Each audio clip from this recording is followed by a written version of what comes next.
Shalom sahabat semua dan salam sejahtera. Marilah kita memulakan hari kita dengan menyantap firman Tuhan. Sarapan kasih yang membawa terang bagi jalan kita serta kesegaran bagi jiwa kita. Dalam Amsal 21 ayat 5, firman Tuhan menuliskan, rancangan orang rajin semata-mata mendatangkan kelimpahan, tetapi setiap orang yang tergesa-gesa hanya akan mengalami kekurangan. Sahabat yang dikasihi, ayat ini memberikan prinsip penting bagi kehidupan kita, bahwa keberhasilan itu bukan hanya hasil dari kerja keras, tetapi juga perencanaan yang bijak. Dalam perjalanan hidup kita seringkali terburu-buru membuat keputusan tanpa mempertimbangkan kehendak Tuhan. Amsal 21 ayat 5 mengingatkan kita bahwa untuk mencapai kelimpahan, kita memerlukan kerajinan yang disertai dengan rencana yang lebih matang. Mengapakah rencana dan keutamaan itu penting?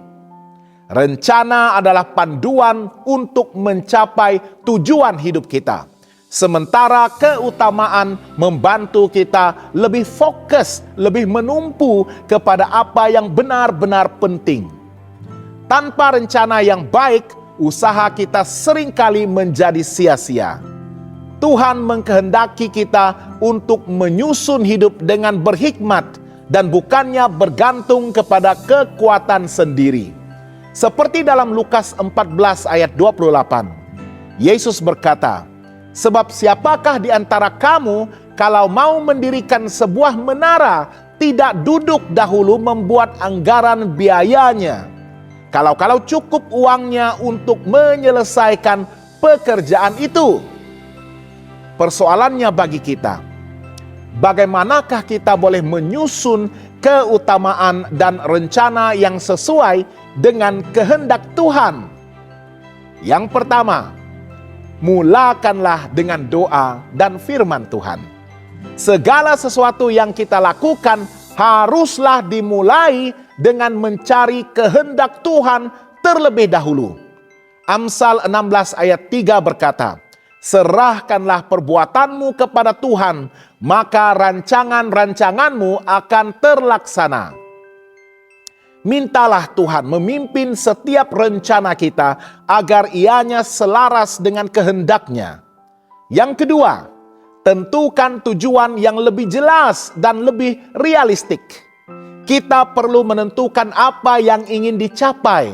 Tujuan yang jelas memberikan kita arah, sementara tujuan yang realistik membantu kita untuk tetap fokus.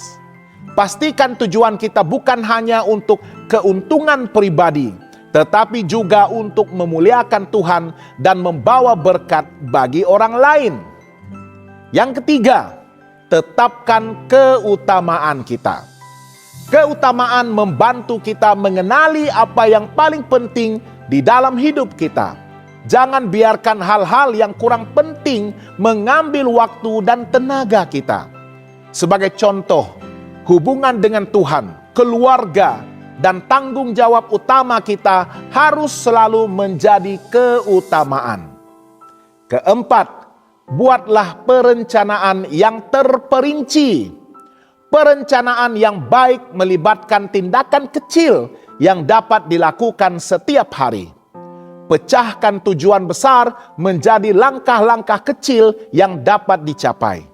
Ingatlah bahwa Tuhan menghargai persiapan dan kesungguhan hati kita. Kelima, hindarilah sikap tergesa-gesa. Ayat ini mengingatkan kita bahwa sikap tergesa-gesa atau terburu-buru seringkali membawa kekurangan. Keputusan yang diambil tanpa mempertimbangkan dengan mendalam cenderung membawa kita kepada kegagalan.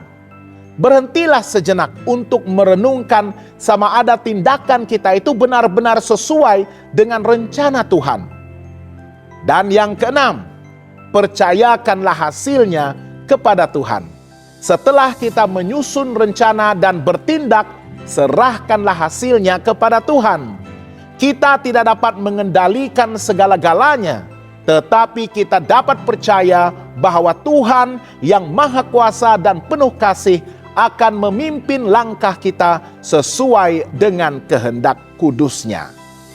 Apakah hasil daripada perancangan yang bijak ini? Ketika kita menyusun keutamaan dan rencana yang selaras dengan kehendak Tuhan, kita akan melihat hasil yang penuh dengan kelimpahan. Kelimpahan ini tidak selalu bermakna kekayaan material, tetapi juga kelimpahan dalam damai, sukacita, dan berkat rohani.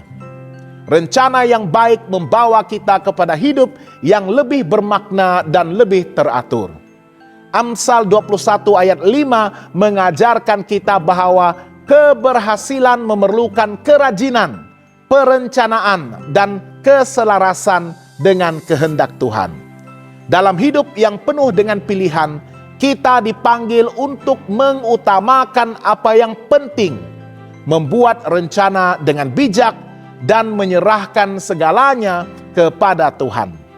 Ketika kita menghidupi prinsip ini, maka kita akan melihat bagaimana Tuhan bekerja melalui setiap usaha kita untuk membawa kejayaan dan berkat berkelimpahan. Tuhan memberkati dan selamat bersarapan.